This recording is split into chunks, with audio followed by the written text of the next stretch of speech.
with a legal confirmation. Great. This call is now being recorded. So I'll just share my screen. Just give me a second.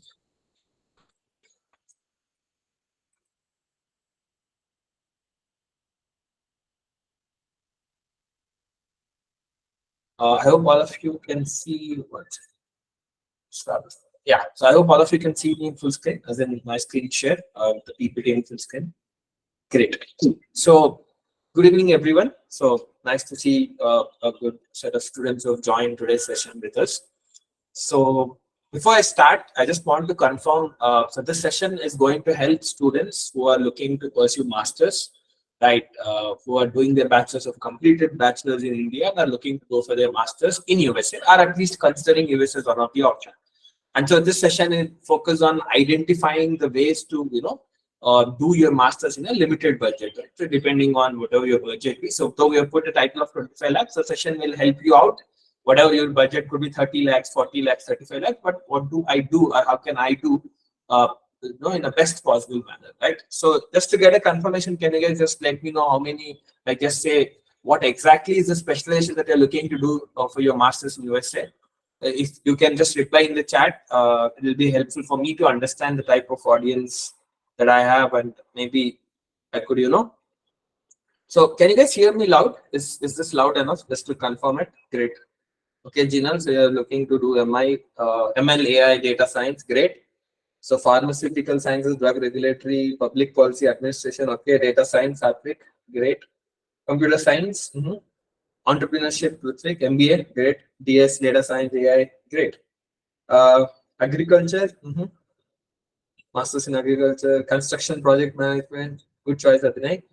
If you're from civil, that's a good option to look at. Electrical and computer engineering, that's nice, Sujesh.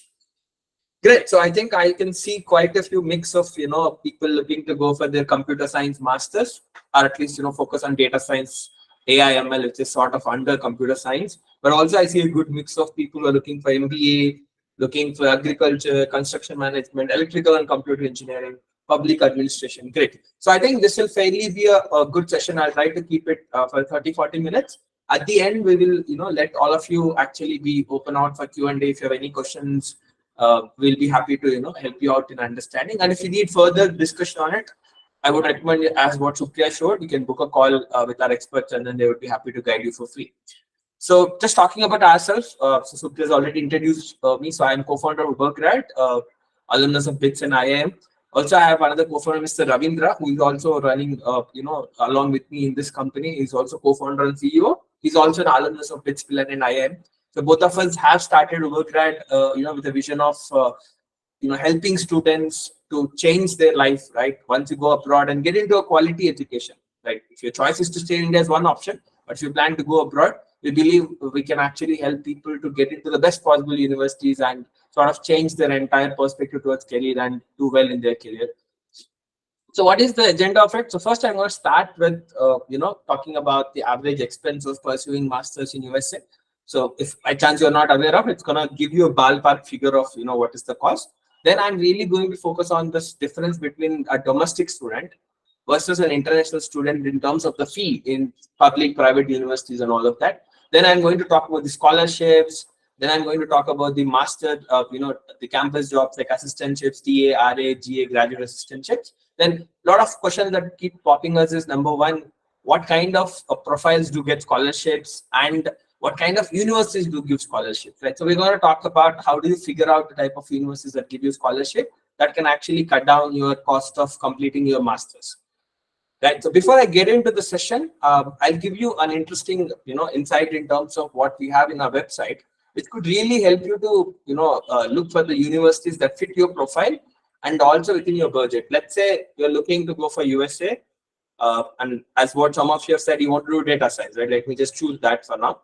And even if you have not taken GRE, you can enter a decent score. If you're looking for a waiver, you can figure out what to do with that. But let's say I got IELTS, TOEFL, Duolingo, whatever, estimated at least if you're not taken, and whatever is your CGPA, right? So let's say I start off with this. I'm going to get recommendations of the universities instantly in less than a minute with us. It's for free. You can just log in and then get them. Now, let's say I want to look at the budget, right? I have like 25 lakhs or 30 lakhs is what you're looking at. So now within this in USD, you can just figure out the courses that would really fit in your budget.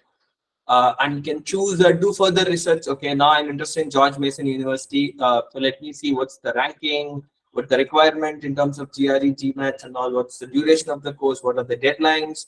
Do they accept 3-year degrees? If some of you have done your bachelor's in BSc, BCom, for example, you have to do West and all of that. So all of this information is clearly written out there.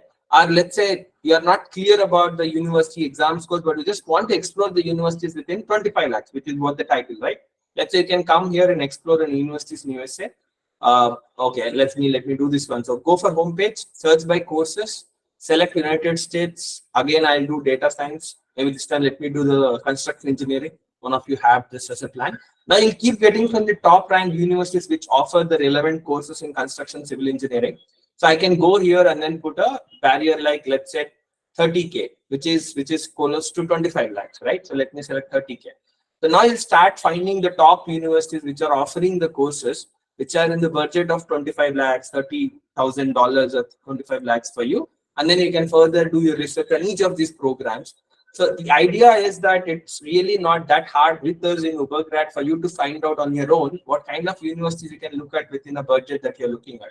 But I will focus on talking about much more than just looking at an absolute fee or the tuition fee part, because the title is to complete your master's under 25 lakhs. We're going to talk about the scholarships and assistantships so that you can fund your education and can do it in a very minimal cost.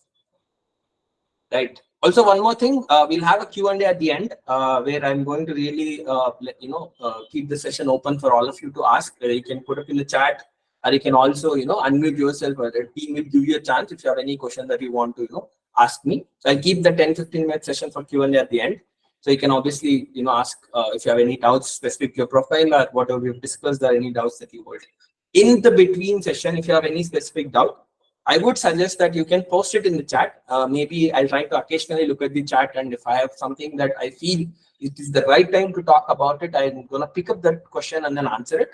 If not, then I would keep it for now, but I'll make sure that I'll answer all the questions that are there till the end of the session, right? So I'll not skip away any of the questions. So don't worry about that. So let's get to the session part. So as what I'm saying, that typically when I say you have to spend money to pursue your master's in USA, there are two critical things. One is your tuition, obviously the fee that you have to pay to the university, and then you have the living expenses, right? For your accommodation, for your food, and then the insurance that you need to pay, which is mandatory as a student. So typically a 35 lakh is what I would say is a fairly an average fee that you have to pay for your master's in USA without any scholarship. That's the average fee I'm talking about. And your living expenses would go around 25 lakhs. Depending on the state, obviously it varies a lot. And obviously, if you start sharing your rooms, I'm going to talk about that also, and do a lot of other things. You can definitely start your living expense on a very limited budget.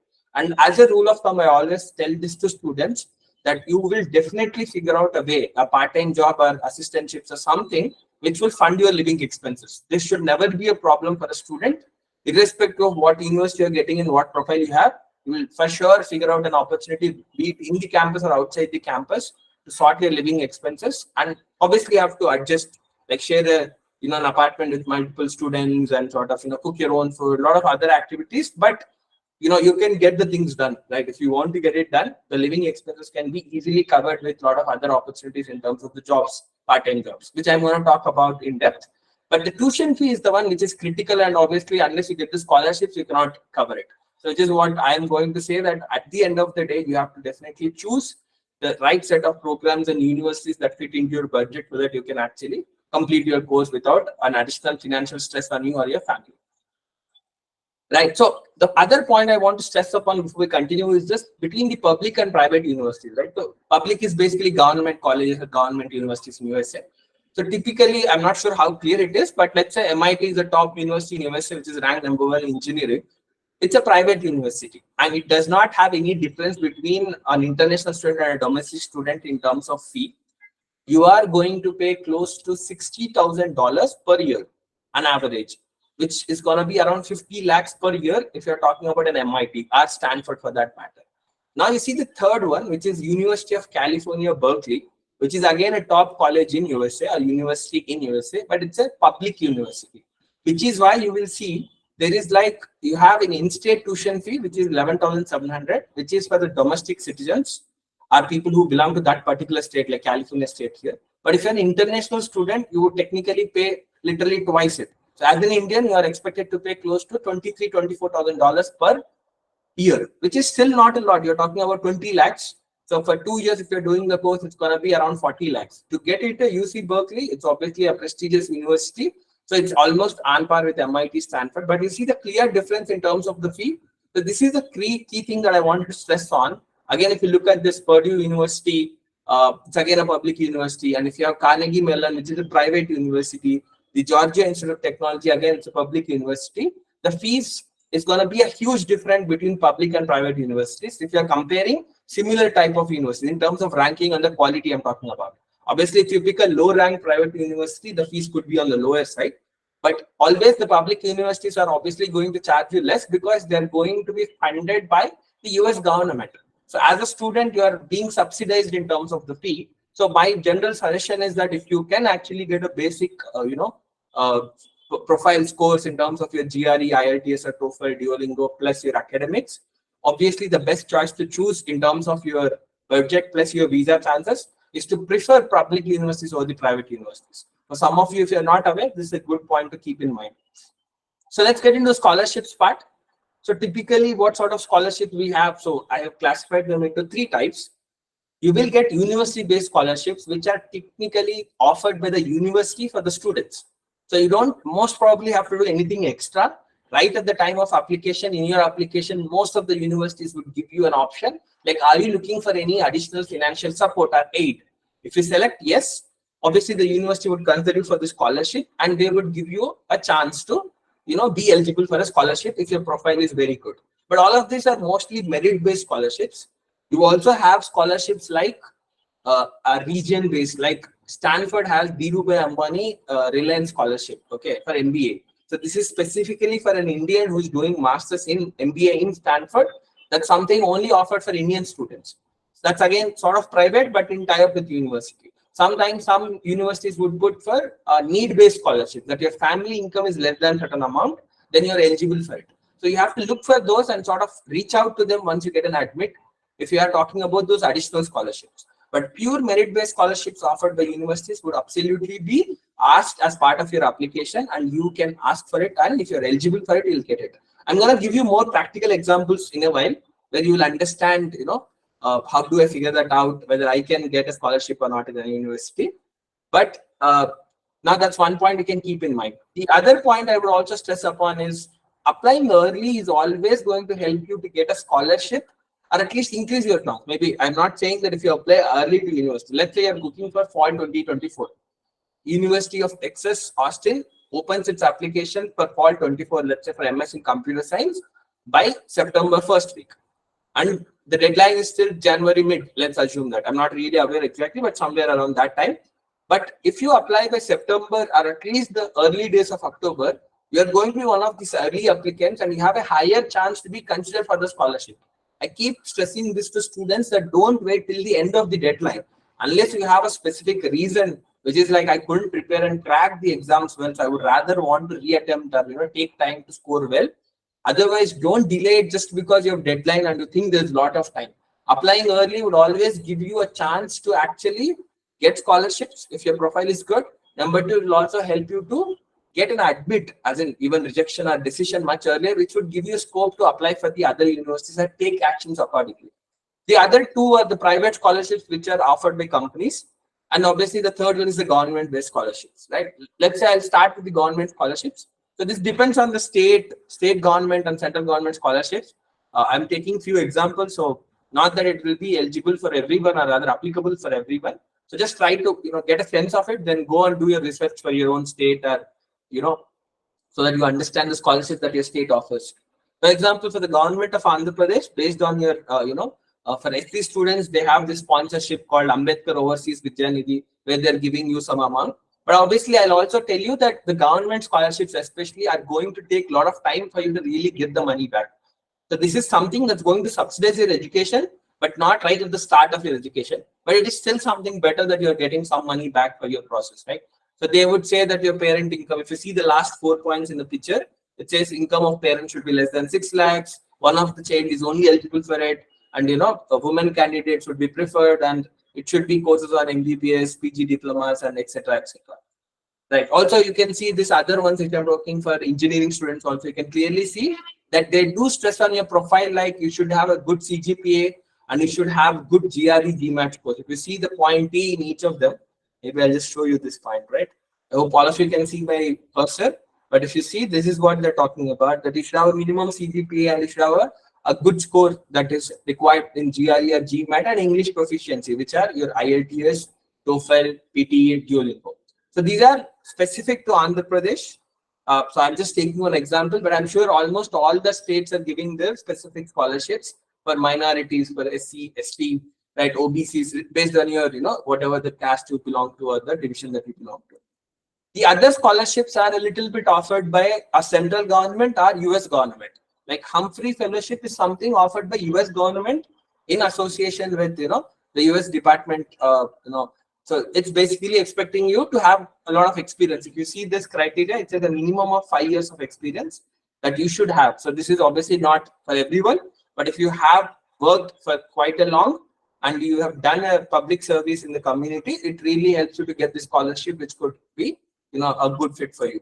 Obviously, there's a very famous one called Nehru's Fulbright Scholarship. Again, not for all the courses, but it will be helpful for you, like some of you said public administration, right? You can actually be eligible for this economics, arts related stuff, etc. Not for engineers, but a lot of other programs you can actually get funded by the Indian central government if you satisfy the criteria. So these are a lot more scholarships that you can search for. I'm just picking some more famous ones and examples. But obviously, government scholarships can be one way that you can cut down your expenses for your abroad education. The private ones, again, you have QS, WM Academic Excellence Scholarship. This is purely merit-based scholarship offered by a private company, QS. So you just have to go to their website. If you just search it also, you will get the entire details. But as you can see, this is slightly older one. You'll have a different deadline based on the year. But you'll see that's a very limited scholarships, and they're talking about close to 8 to 10 lakhs that you can get. Then you have companies like this SRK, and then but they're giving, again, it's a company which is related to the mining and mechanical engineering. So they have specifically that you should do your master's in a certain set of domains, right? Again, if you see the assessment criteria, it's your academics, your experience, and the master's that you are doing. So I want you to always understand that the key criteria would always fall to your academics. That's one thing. Then your exam scores and your experience. These three would be the ones which most of the applications would look for your scholarships and also for your admits for that matter. This is another one. Again, it's a women scholarship, not for everyone, but it is to encourage women to go abroad and study. So that's another, private scholarship that's being given for the women students who are looking to pursue their higher education in USA. Then you have this university scholarships. I'm going to just show a couple of examples. Let's look at this. I think this is gonna round your understanding. I hope you can see the screen. Yes, you can. Great. So if you see this, this is Arizona State University, a public university. As I am telling you, this is a new American university scholarship, which is purely a merit-based scholarship, which is offered to international students who demonstrate high academic achievement, right? So this is obviously most of the times you would select right at the time of your application. If you're eligible, they would give you this. Then you have college and departmental scholarship, which is specific to a department which is giving you a scholarship. That is again under the hand of college or department. College is College of Engineering, College of Management I'm talking about. So then you have this financial aid for students regardless of your immigration status. So you can, this is irrespective of if you're domestic or international student, there are some scholarships that they're offering, you can apply for it. So the point I'm trying to make is that you just have to, go to the websites and read about them, and you will definitely, get a lot of information on their scholarships. So if you are choosing an university, you can go for your admissions, and tuition and financial aid is the common topic. You'll always find this, like Master of Science in Machine Learning, Data Science scholarships. Again, this is given for, for your academic excellence is what they're going to talk about. But again, they have something for minorities based on their, thing. And always the same, be sure to complete your application by scholarship deadline. Though the regular deadline is January 15th for this program, they're saying if you apply by a different deadline, which is earlier, which is what I was mentioning, applying early is always a key thing for you to get a scholarship, because otherwise you will not be eligible even if your profile is very, very good for this particular scholarship. That's a key thing that I want you to understand when I'm talking about university scholarships. So each and every university lists institutional financial aid aspects, what type of scholarships they offer. You can go through them, understand and see if you're fitting for it, and then accordingly apply for it right at the time of application. Some of them you have to wait till you get an admit, then reach out to them and sort of look for that and see if you can get the scholarship.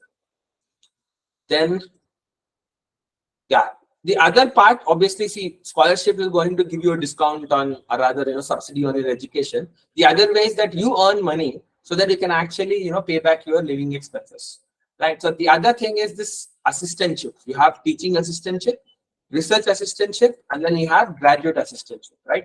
So what is teaching assistantship? I've just taken a snapshot from one of the universities. So the thing is that you will be supporting your professor as an assistant.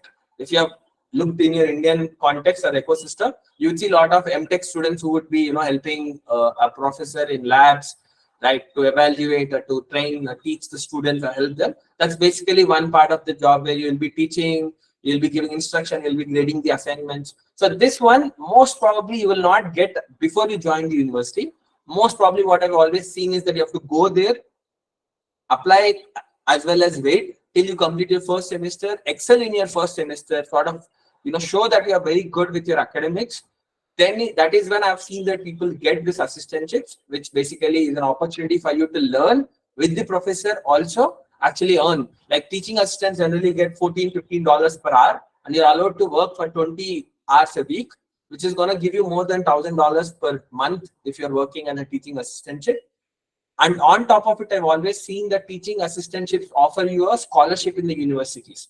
As in, you are going to get a 25%, 50% discount on your fees, a reduction in your fees, which is going to really save a lot of tuition fee. On top of it, your assistantship will cover your entire living expenses, which is like a very great situation to be in. But again, as I told you, number of teaching assistants or research assistants is going to be very, very less.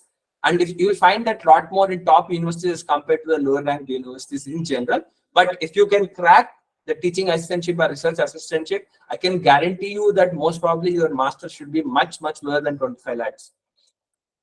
Obviously, the other part is a research assistantship. Here, your excellence in your research, as in have you published papers, have you done research in your undergraduation? Obviously, you have to go there and again do well in your academics also. But your research exposure and background is a very key thing that a professor would be impressed with, would do an interview with you, and if they like you, then they're going to help you out in terms of getting a research assistantship. This is something you'll see a lot more for science subjects, chemistry, biology, as well as engineering subjects as well, where you would help them with doing their research, funded research that a professor would have. You would help them with doing data analysis, giving them research reports and all of that, so that they can actually use them in their day-to-day research. This is going to be a great experience for a student. If you're especially looking for PhD, even if you're looking for an industry experience, if you have research assistantship, it's a great thing to have in your profile. The last one is much more easier, and I would say you will find a lot more opportunities to be a graduate assistantship, which is to be a little bit of an administrative support work, like a clerical support or a technical support services, just to help the website of the university or internal websites. If you are a developer, if you have some experience, or you could work in a library, you could work in an international admissions team, you could work in a canteen or a cafeteria, which is basically to just do a basic job there, which would really help you out to get at least $8 to $10. The RATS would be getting 14, 15. Generally, the graduate assistants are offered at a lower rate, but still, even if you have paid $10 an hour, it will still cover your living expenses. Mostly, I haven't seen graduate assistants getting a discount or rather a reduction in their tuition fee, but RAs and TS would really get a discount. But obviously, GA is still a better paid salary than what you generally get outside in terms of outside campus jobs. But these are the top 3 opportunities that you can look for once you go to university. Most probably you have to join there, and then within a semester you'll figure out this, and you should be having an opportunity to work within campus and sort of sort your living expenses. What do they look while they look at scholarships, right? Even for assistantships also. I'll combine both and talk about it. That's why I put it here. Academic performance is going to be very critical, as I said. 10th, 12th, very limited effect of it, but your undergraduation, in terms of what college you come from, what's your CGPA, do you have any backlogs? Even though you've cleared, how many backlogs have you attempted, right? Then have you done any research background or anything of that sort? So all of this together would show your academic experience. Coming from an IIT or a BITS versus a Tier 2, Tier 3 college, obviously the profs would have an understanding of them and sort of value them accordingly. right? Then exam scores, especially for campus jobs, your IELTS, TOEFL, PT, Duolingo, and speaking especially in that is a very valuable thing. If you don't score well in that, irrespective of how good your other attributes are for a TA or RA or GA, you still would not be selected. So that's why it's very critical. Let's say if a university says 6.5 is the cutoff for IELTS to get into this university. If you want to get a campus job as an assistant, you should at least have a 7 and above, which is what I've generally seen that the criteria is slightly on the higher side to be shortlisted for the interviews, right? Obviously, good GRE score is also very much seen for your scholarship, not for your assistantship, but for the scholarship, it's a very critical thing that they look at. The work experience, again, it will help you if you have some good experience in the relevant domain. Let's say some of you said you want to do your masters in, artificial intelligence, data science, ML. So have you done any work with respect to that? Versus, let's say I've worked as a, maybe let's say I worked in a core engineering job, but I'm looking to do my masters in data science. Then obviously a work experience, for 5 years in a manufacturing setup would not add value. But if you have internships or jobs where you've really worked in relevant domain, it's going to really help you. The other part is research experience, which I've already mentioned. Have you published your papers in international journals, at least national, at least at the college level, right? Everything has its own priority. But if you have published, have you worked your paper or research under a professor from a DRDO or IISc or IIT who has a very good research reputation at an international market? All of them would add up it. Whom you work with is also a critical thing which would decide your research quality. I worked with a prof in IIT who had like 100 publications at international journals, would have a huge difference from I worked with a prof who is just an upcoming professor who had absolutely 0 publications in international market. Even though your research is outstanding, maybe the probability that it is being appreciated is on the lower side. So that's important that you choose when you're selecting your projects, if you have time, to also give a little bit weight to that. Obviously, some scholarships would also work on the demographic features as I was talking about. Dhirubhai Stanford scholarship is only given for Indians. Right? Some scholarships are given only for the African students. So we cannot do much about it unless it falls into our demographic definition. The last part, as I said, the need-based scholarship, people also look at what's your family income. And if they really feel that your income is not great, they would consider that as an additional requirement and do give you a scholarship. So these are typically what universities look at while they award the scholarships and also the assistantships. But for assistantships, they also look at your performance in the campus once you join and take a couple of interviews if required and then select you for one of these assistantships. So the next question that I wanted to discuss about is, so far we have been talking about 25 lakhs tuition fee. Should I, look for less than 20 lakhs? Yes, there are universities which are even offering your masters for 2 years in less than 20 lakhs in USA. But I always tell people one simple thing. Do not try to cut low over here in terms of, okay, let me choose a university which is costing only 20-25 lakhs versus 30-35 lakhs. There are quite a few great universities which might charge 30-35 lakhs, but the university could be a great opportunity for you to really learn as well as get a job opportunity post that. So I would always suggest this point that I'll tell you one simple thing, which is what I'm going to talk about. So let's say my parents cannot fund me. We don't have assets. They don't have enough income to fund me. You don't have to worry about it because nowadays there are quite a few NBFC companies like Empire, Prodigy, Kuhu, who are claiming that without a co-applicant, without a security like a land or home, they're giving you loans purely based on your academic profile. What's your CGPA? What university you are going for your master's in USA? What course are you joining? What's your GRE? What's your IELTS TOEFL score? Purely based on this, without caring about your parents' income, your relatives' income, your assets, they're absolutely trusting you. Like I can trust this student because the student profile is good. They would easily get a job post their masters and I can get my money back from them. So yes, the interest rate would be at 2% more, 13%, 14%, whereas others are giving it 11, 12. But it should not stop you from actually doing your dream of going abroad, right? There are quite a few companies like this. We can also help you to actually get the loans if you are looking for your education. Do not compromise on the tuition fee. Obviously, don't go for 50-60 lakhs if you don't trust the university. That is a different game altogether. But let's say I could get into Stanford, which is going to cost me 1 crore. I think it's 100% worth for you to really look at that kind of universities. Because even if you pay that much through loan, you will definitely get a loan from these guys. If you crack Stanford, for example, and it's worth joining there, learning, growing, and then you will get a job within few years, you'll pay it back. So your goal should not be to find universities within 20-25 lakhs. This is a very key point I wanted to convey. Yes, I did show how to find universities under 25 lakhs. I did show that it is possible to be done. You just need to do a little bit of research. But my bigger question that I want all of you to think about is it really worth compromising for another 5-10 lakhs when I could actually get into a better university with my same profile and I can be funded by a company who is trusting me? If an unknown company is trusting you and giving you money, what's stopping you from trusting yourself? So make sure that you really look at this as an opportunity, that you don't really shy away from slightly costlier. Maybe I don't want you to say go for 50-60 lakhs for everyone, depends on your own risk appetite.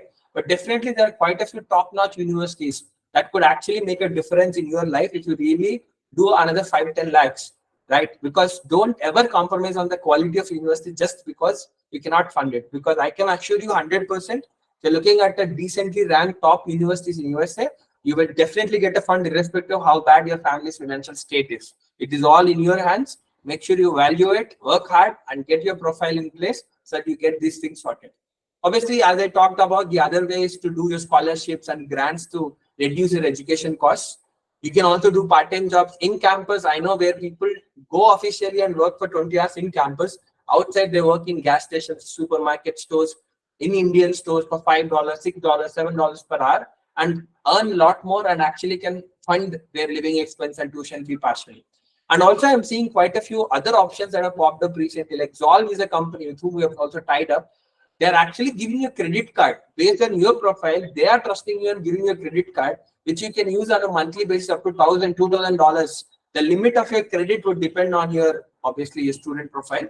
But understand that your monthly expenses are solved by them. You just have to make sure you earn from part-time and then repay it back at every month, which is not a big deal for you if you really are working hard to find an opportunity in campus or outside the campus to earn your living expenses. The point is, the world is growing big. A lot of companies are coming and helping students to really pursue their dreams. The only thing that shouldn't stop you is your own thoughts and your own efforts. If you do these two things in the right manner, I believe you can get into the best possible university and get funded and don't have to worry about any of your expenses.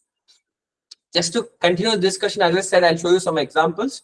So I'll give you an example of merit-based scholarship. A lot of students ask us, what should I do? What kind of university will give me scholarship?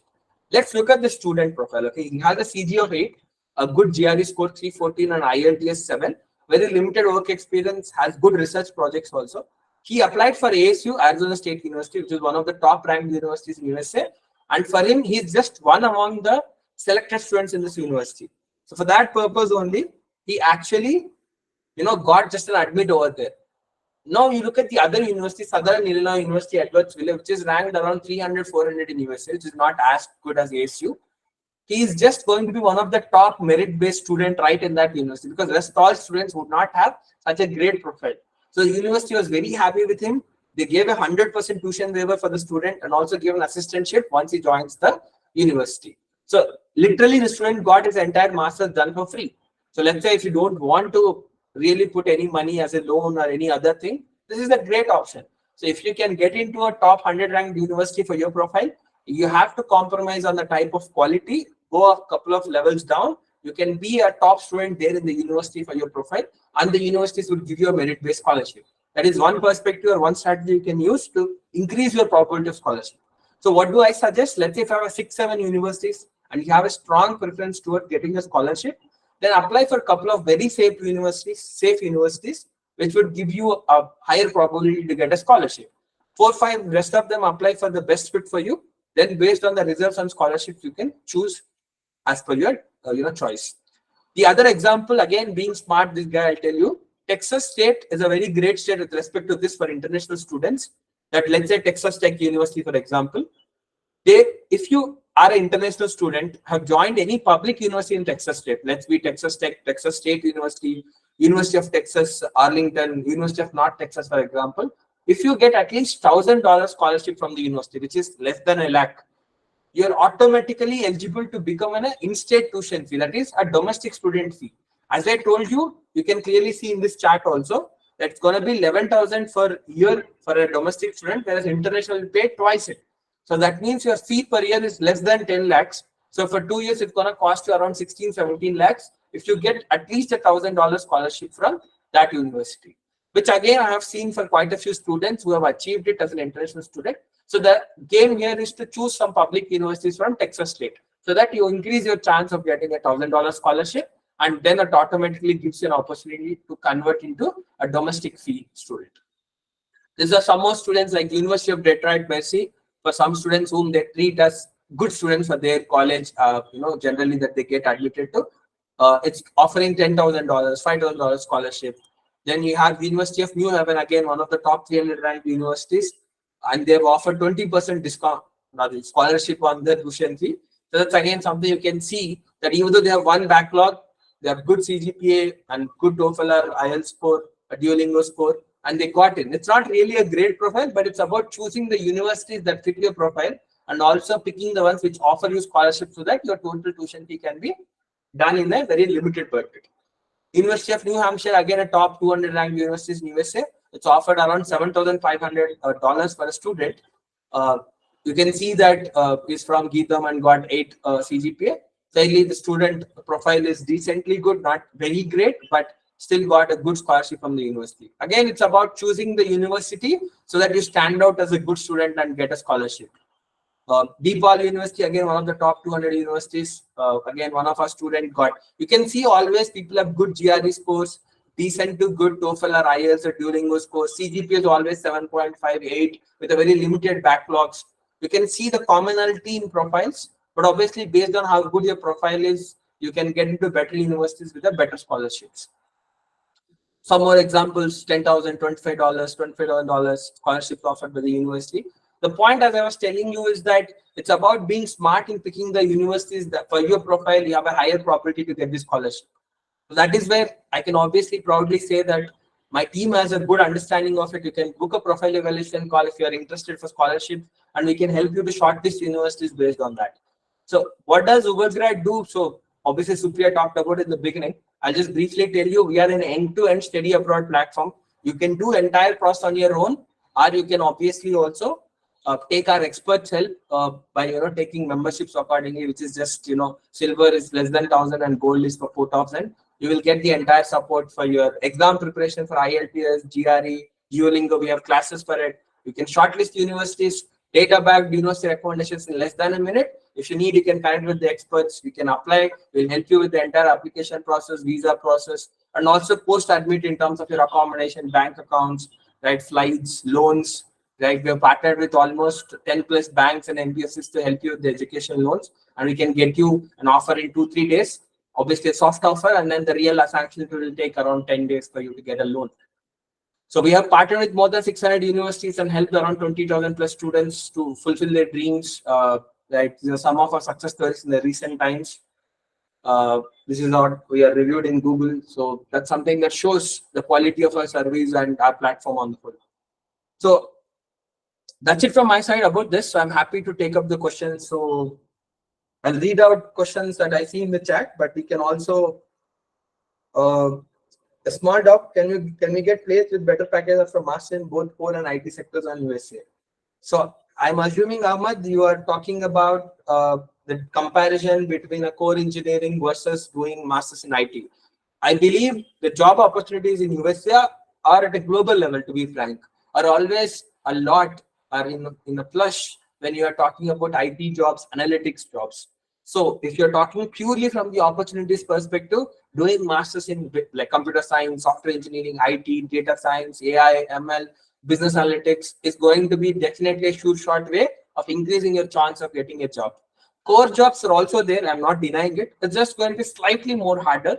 But if you're confident of your skill set, you're very much happy with your core subject that you've done in undergraduate, don't shy away from it. A lot of friends I've seen who have gotten into top companies like electrical computer engineering, like Qualcomm, ARM, like Intel, people from civil and mechanical engineering getting into manufacturing setups or construction setups within USA. So it is pretty much doable, right? But it's a personal choice.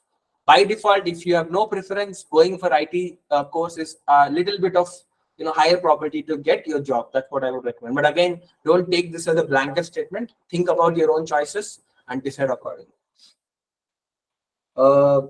Sorry, just give me a second. GRE is waiver for university. So see, Sujesh, there are some universities which are waiving GRE, but they would still appreciate someone with a good GRE score for scholarship as well as admit. I'm not saying that you will not get a scholarship just because you don't have GRE if the university has waived GRE, but I can definitely tell you that you are trying to increase your chances of getting an admit or scholarship, especially if you have a good GRE score. Even for your loans also. I'm not joking. If you're looking for a loan without a collateral, your interest rates and your chance of getting higher amount sanctioned from these companies is going to be better if you have a good GRE score like 320, 315, 310. So for your loans, for your scholarships, I believe GRE, even if the universities waived it, you are going to increase your chances to, make it more affordable and more sensible for you if you have a GRE score. But I'm not saying it's mandatory, right? It's just a choice, but it has its own weight, I would say. Universities which are under 25 lakhs. So Jairam, so I'll just repeat this again. I'm not sure if you have what they right from the start. So let's say, I don't know what you want to pursue. Let's say I want to go for United States and I want to do my master's in business analytics. I can just go ahead and start search. Then you can, start looking for universities which are offering in 30K, right? So which you will find some universities like this University of Delaware, 23 lakhs, 16 lakhs, right, 22 lakhs, which are all the courses of business analytics. So this is the way that you can go to our website. Within a minute, you can find the universities which are fitting your budget. Now, the question that you might have is, what score should I get there? Obviously, you can go here and read about the criteria, the fee, the deadlines, right? It's an optional GRE. You need a good GPA, have at least one of these scores in one of these 3 English exams. This is what it's going to cost. They only have a fall intake. They don't accept 3 years. It's a STEM course, which is important for your visa. What's the application fee? Do I need VES? You can find out all of this information. And if you want to get a list of universities that fit your profile, go ahead and select your scores, exam scores, and you can comfortably get further recommendations that fit within a 25 lakh budget. If you need further guidance, you can get YouShould Pro recommendations also from our team after you fill your profile. So you can reach out and book a profile evaluation call, and my team will guide you in terms of how to get a very detailed recommendation list from us. Is it possible for slightly slower GP to offset by significant work experience when applying for scholarship? So I will tell you one thing, Ashok, right? I can tell you that work experience in relevant space can be used to impact your profile partially. But if you ask me on the whole, I would give you that your academic CGPA is at least 3 to 4 times more important than your work experience. Right? Especially if you're going for masters in, let's say, computer science or core engineering or sciences, right? Your experience is much more less impactful in your applications than MBA or analytics, where I have seen that having a little bit of experience in relevant domain of 3 years, 4 years can actually increase your chances and can slightly offset. I would not say that WorkX has zero value, but it's a very limited value. If you ask me, I would say to students that if you go immediately, you're going to save your time a lot more and work post your masters in USA and earn more than working in India for a couple of years and not learn a lot and earn lesser money in Indian rupees, and you're going for your master's, so you are technically delaying your probability of earning higher amount by 2 years. That's going to be much more impactful than what you're going to miss by working. But if you have good work experience, it can help by 5-10%, depending on the relevance. Again, I'm insisting on that, but relevance of your experience to the master that you're applying for. For scholarship also, I would say the same, right? It's going to be for your admit as well as scholarship. It's going to be same answer that what I talked about. We should give our GRE or IELTS first, or we should start applying for university. Sister, I think it all depends on what admit intake you're looking for and what deadlines you're focusing on. Ideally, GRE, I would say you have to prepare for 2 months to 3 months to crack it. IELTS is around 1 month. So if you can do both, great. If you can do only one at a time, the sequence would be prefer to GRE, then take IELTS. But let's say if you're looking for spring intake, I'm talking about for January 2024, you're already late to actually look at preparing GRE for now.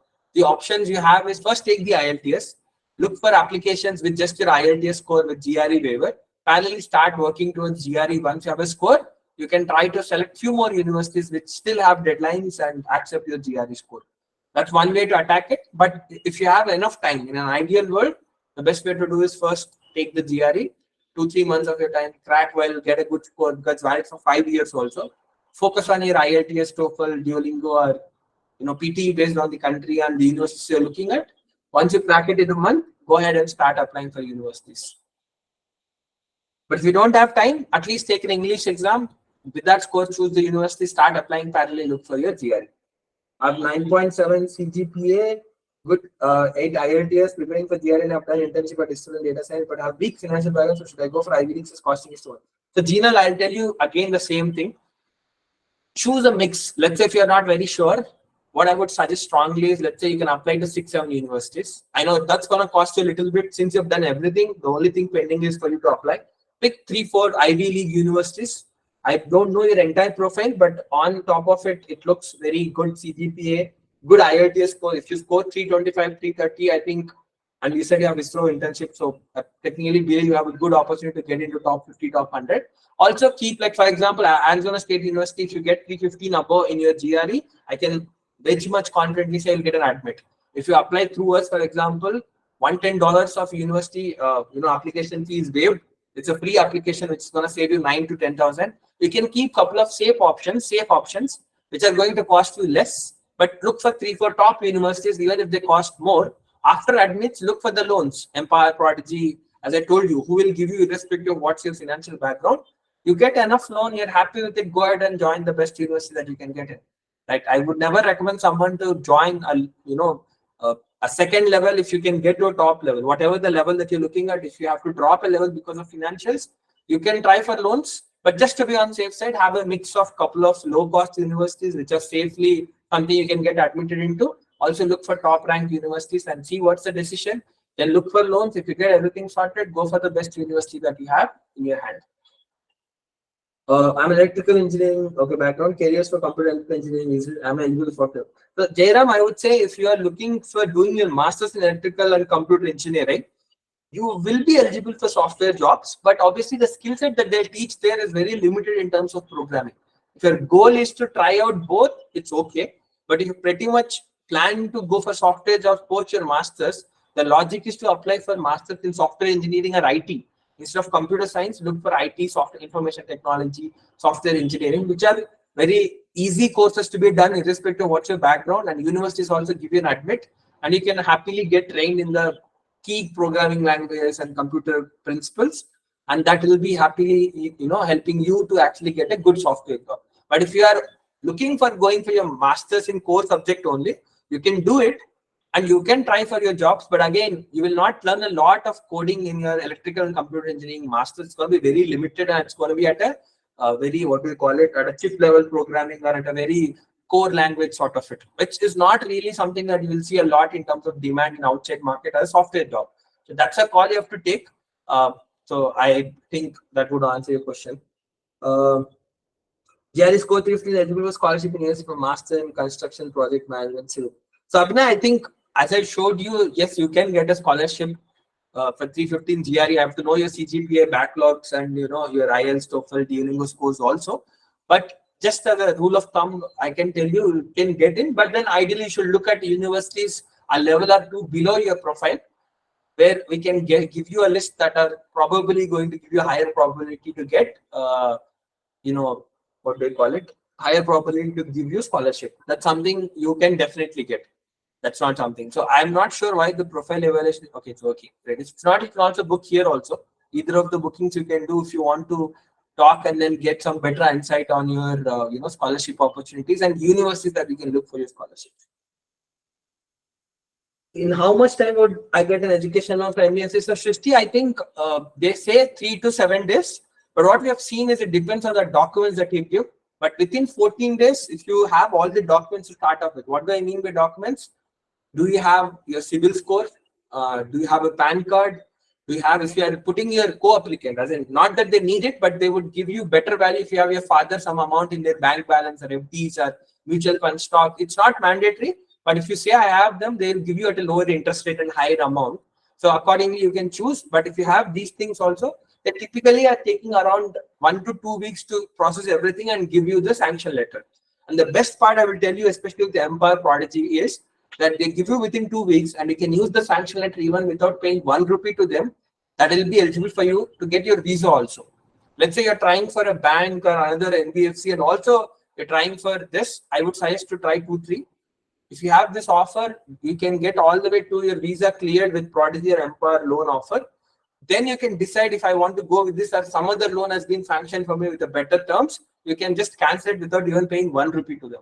which is great thing that you don't find in the other loans, which is why I stress people on looking for 2-3. And the other best part about this is that they let you apply for loan right before your admit. You have applied to University of Arizona, let's say, you can start for a loan there, and they will actually give you everything sorted, document verification, everything. The last step waiting is once you have the offer letter, just submit it.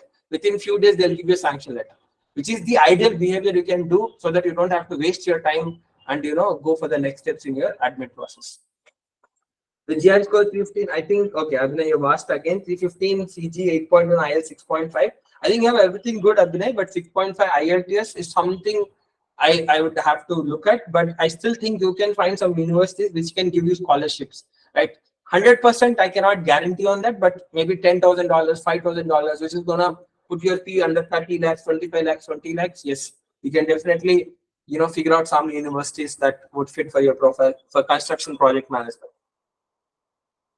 What's the correct procedure to prepare for IELTS and CRE? So I think we'll do a few more sessions on that part also soon, coming weeks. But I think what I would suggest, obviously, even if you take it a bias, we have free live IELTS classes and live Duolingo classes.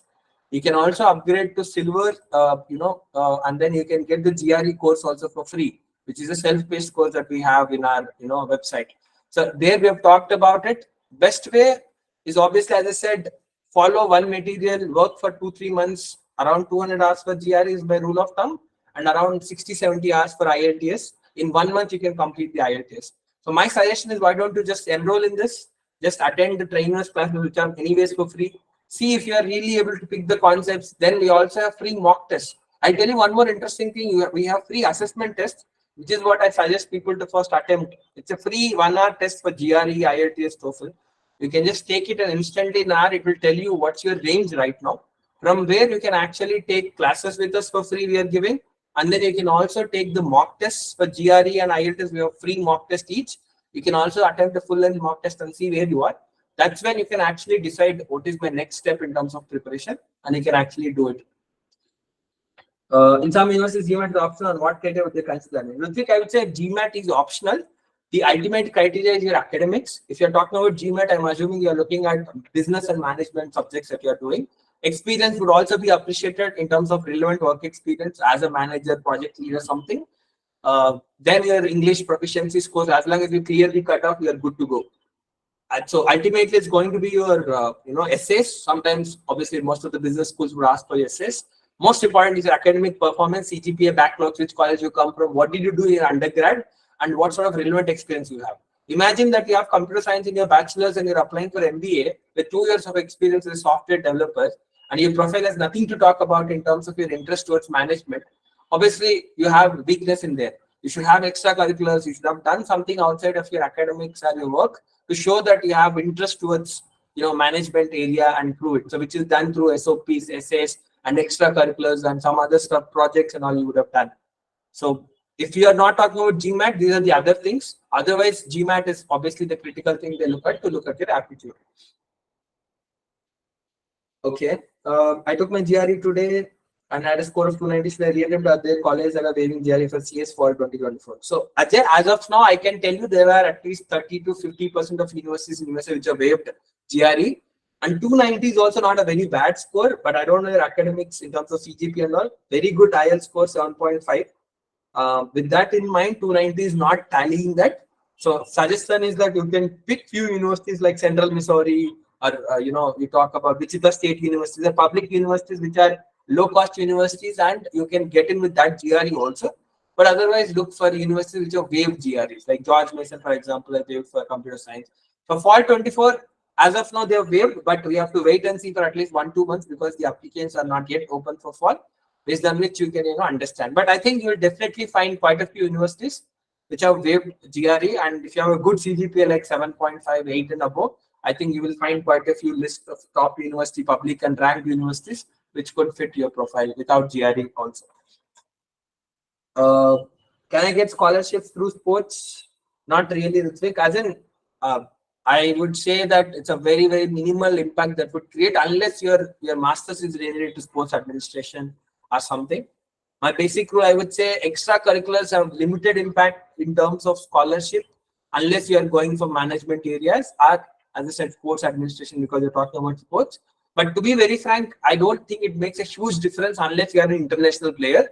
US universities have a craze for, sports people, because the sports culture in universities, colleges is much different from what you see anywhere else in the world. If you can actually get into the university team and varsity team and play for them, maybe they might give you. But that obviously requires you to be an international or very much qualified player to really get that. Otherwise, I haven't seen anyone or heard anyone actually getting a scholarship for being a national player or being good at sports. Okay, great, Ajay. So I've assumed to be 7.5 and above. So with 7.8 and 7.5 in IELTS, you have a big, good set of universities that you can look without GRE. That is something I can assure you.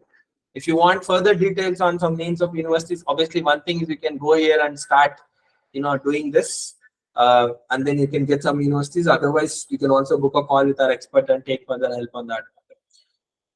Great, guys. So I think we are almost done. So I would. I hope this was very useful session for all of you. I think I'll end with this part. If you have any doubts, as I said, my team is always happy to help you out.